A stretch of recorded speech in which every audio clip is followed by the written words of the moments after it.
Lessons of the Hour is really a portrait of Frederick Douglass, a radical abolitionist who was a slave who achieved extraordinary heights in his life. He became a novelist, philosopher in relationship to photography, and he also was a statesman, and he was a kind of freedom fighter, and he basically rose to prominence when he wrote his biography, Living as a Slave. And when it was released, I think that people just didn't actually believe it was written by someone who was a slave. It was a work which was received and made him instantly famous. So famous, in fact, that he had to escape America and live in Edinburgh for almost 2 years. 11 days and a half gone, and I have crossed 3,000 miles of the perilous deep. Instead of the bright blue sky of America, I am covered with soft gray fog. I breathe, and lo, the chattel becomes a man. One of the ways in which we need to understand Douglass in Scotland is understanding what Douglass himself said, where he said, "I wear my fighting armour here in Scotland." Now, when we understand Douglass's newfound freedom as he describes it in Walking the Streets of Edinburgh, we also understand his newfound commitment to fighting slavery, injustice and inequality in Scotland and in the nation. And one of the most powerful convictions Douglass lived by all his life was that education is emancipation. And the fact that he was world-renowned as an orator makes it yet more powerful, yet more poignant, yet more painful that he said, "Language is cold, valueless and lifeless when it comes to remembering the realities of slavery." For that reason, Douglass also turned to pictures. Pictures, like songs, should be left to make their own way into the world. All they can reasonably ask of us is that we place them on the wall in the best possible light. And for the rest, allow them to speak for themselves. Douglass saw photographs as a liberationist tool to fight back against white supremacist caricatures and white racist dehumanizing images of African diasporic peoples worldwide. Douglass told his readers that he refused to include the woodcuts that were the white racist depictions of enslaved people in his newspapers when he reproduced the lists of enslaved people. He said, "Reader, you'll have to imagine them for yourself." In Isaac Julien's film, you see Frederick Douglass instruct James P. Ball, his world-famous photographer, to remove the painted background and instead replace it with a black canvas. Typically, Douglass's photographs are stripped down. There is nothing to distract you from looking at his face as he confronts you. So for Frederick Douglass, photography is especially a way to remember and respect the lives of those who died and those who aren't remembered in the official histories of white supremacist nations. To become what he believed and jubilantly embraced as works of art. One of the unique things about working on Lessons of the Hour has really been the opportunity to look at the way in which Douglass wrote about photography. I was really quite astonished. It predates Walter Benjamin in relationship to aesthetic theory around photography.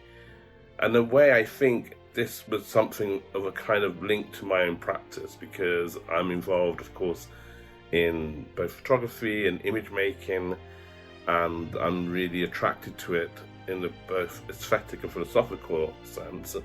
And he even wrote about other sort of artists and photographers. So that led me then to be very interested in reconstructing J.P. Ball's studio. With my art director, Derek Brown, and costume designer, sort of Annie, we were able to reconstruct a 19th century photographic studio, one which would have been similar to J.P. Ball's and that was fantastically exciting to, in a way, foreground the kind of technology of that time. Douglass knew only too well that he might possibly be remembered, but he also knew Anna Murray Douglass would not be remembered, or his children's. Harriet Bailey, his mother, would not be remembered. Isaac Julien does a beautiful, beautiful job of remembering the life of Anna Murray Douglass. Anna Murray Douglass was Douglass's wife for 44 years. She was a freedom fighter, an activist, a liberator, a political thinker in her own right. And at the same time, she was queen of the Underground Railroad. So as freedom seekers came from the cotton plantations, came from those labor camps in the US South and made their journey to freedom, she was making their dinners, she was giving them, healing their wounds, and she was giving them a place to stay. In my work, I decided to foreground her portrait in a kind of more historically revisionist manner to bring her to the foreground. And we did this through a tintype process where we had a tintype camera on set, and so when we're actually shooting the film, we actually produced the tintypes live, and so that ended up being part of a series of my works.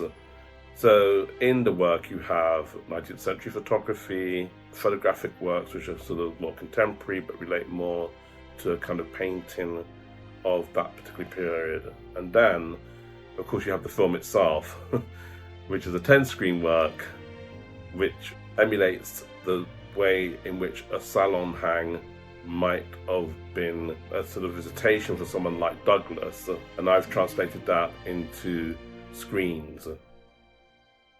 But we're also able to film in the Royal Academy galleries, and the Royal Academy, as you know, is a fantastic example of sort of 19th century architecture, and so we were able to model and to try to emulate the J.P. Ball Salon. Our only references were these archival kind of lithographs or kind of drawings to reproduce a kind of space where his patrons and clients would meet and be greeted before they would go into the studio itself. And so it was really a fantastic opportunity to be able to also have daguerreotypes and tintypes which were borrowed to me from a very famous collection. So in fact, the person who shows the tintypes is the curator of that collection. Only she could handle those works of art. And when we were filming, everybody paid so great attention to detail. It was a fantastic atmosphere on the set.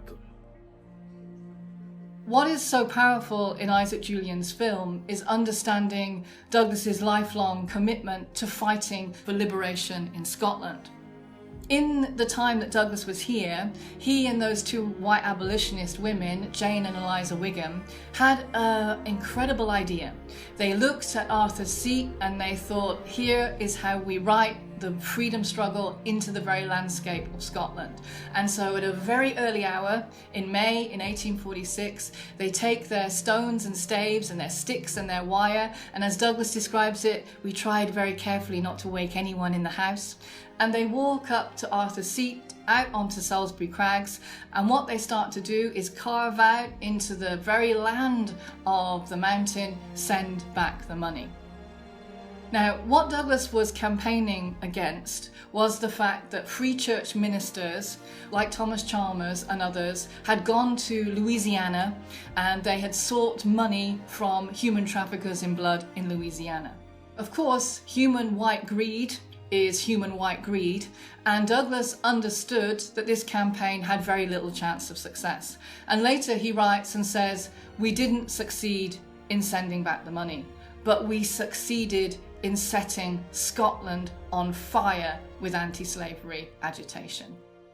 Douglass, when he remembered what he would be remembered for, he summarized it by understanding his contribution to women's rights. And he said, "When I ran away from slavery, that was for myself. When I advocated emancipation, that was for my people.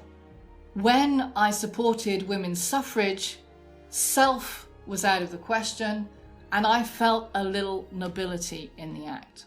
So Douglass's understanding, as he held to all his life, that equality is of no race, gender, colour, creed or nation, understood the urgency of human rights as a battleground on every front. And at the heart of that battleground was his commitment to women's rights.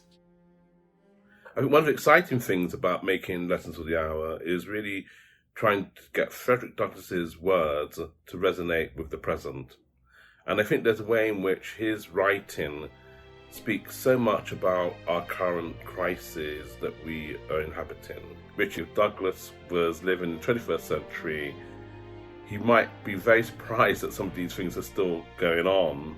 And so I think there's a way in which I wanted to juxtapose his historical text with the present. For example, in his speech at the end, What's a Slave is the 4th of July, we have him talking to a contemporary audience in the Royal Academy mixed with people who are also 19th century characters, such as Otto Issing, who was his German translator, Susan B. Anthony, the great suffragette, and a few other historical characters, such as Ida B. Wells. And so there's a whole thing around time and trying to get Frederick Douglass's words to resonate with the present. And not only to have that in his speech, but also to juxtapose different images. For example, we see images of Baltimore and the Freddie Gray riots, which are kind of drone footage shot by police surveillance cameras, and also fireworks displays.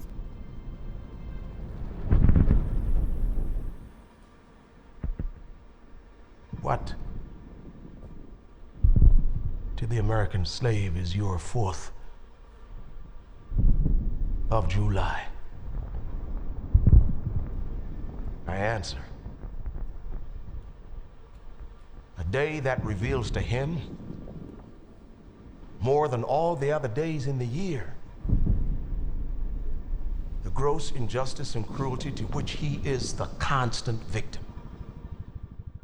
Another example would be if one went to the exhibition when it opened at Metro Pictures, you might have a tintype next to some images which I took from Hugo Colin Roach, which was my first video that I made when I was a student at Martin School of Art, which was ostensibly a sort of campaign tape which was documenting a family's response to the death of their son, Colin Roach, who was found dead in Stoke Newington police station. And the black community at that time and the family in North London were trying to campaign for a public inquiry into what had happened. Justice! We want justice! In a way, making films in a gallery context, I've been allowed to a certain extent to experiment with images and to work with them in a more poetic way than you would in a sort of more classical setting such as cinema. And so in Lessons of the Hour, it's a 10-screen work, and it works through the 10 screens which are different sizes and scales, and you begin to have a kind of poetic relationship to the images in terms of the storytelling. And so what I think I'm trying to do is to provide a kind of setting for a kind of visual meditation on these questions, where you're able to, in a sense, become immersed into a sort of viewing that allows you a certain autonomy away from the ways that you would ordinarily view things. There is something which is very exciting, for example, in showing the work in Edinburgh, because we have the opportunity to relay the kind of historical significance to Douglass's presence. We live in this really amazing historic city, and in some ways, at least in the city centre, if you walk down the Royal Mile or you walk down Princes Street, we're experiencing an Edinburgh that is probably not a million miles from the Edinburgh that Douglass experienced. And one of the things as a festival I've been quite interested to do is to think about how can we find connections between the history of our city and the contemporary world. Because I suppose there's something about living in a city that's sort of in a way been pickled can sometimes make the city feel invisible also. You know, that the backdrop of the city and the history of the city just becomes the backdrop of everyday life. So we forget to engage with the important histories that led to the city becoming the way it is and developing the way it is. And so, of course, you know, Isaac's work to me is such an important work in this. I'm hoping that I'm able to bring the audience into a kind of rapture with the work